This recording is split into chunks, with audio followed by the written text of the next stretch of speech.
Sudah melakukan penyegelan di Kampung Baru di Tres Narkoba Polda Sumsel, terus melakukan pemeriksaan terhadap pengunjung sama pemilik barang bukti Inex sebanyak 20 ekor lebih yang diamankan petugas. Menurut Dirdi Tres Narkoba Polda Sumsel, Kombes Pol Heri Istu, ada 50 wong yang positif. Sama ada 10 wong diduga tersangka yang punya barang bukti.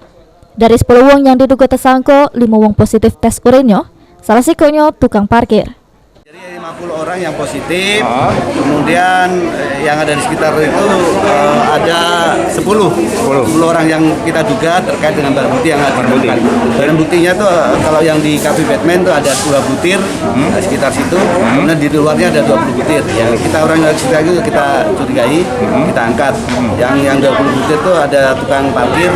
Itu positif. Dia positif pakai. Kemudian yang di Cafe Batman ada seperempat, sepertiga, dan ada setengah. Ya. Itu semua orang yang sekitar situ ada 4 orang yang positif.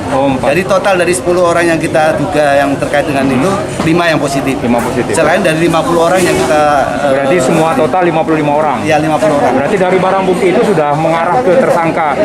Kita buktikan karena memang semuanya dilempar tadi. Kita cari keterkaitan, pasti kita akan cek. Yang jelas kalau yang positif lebih memudahkan kita untuk lebih jauh bukti terkait pemilik barang bukti tersebut, petugas masih melakukan penyelidikan mendalam terhadap 10 wong yang sudah dijadikan tersangka. Mulyadi, PAL TV.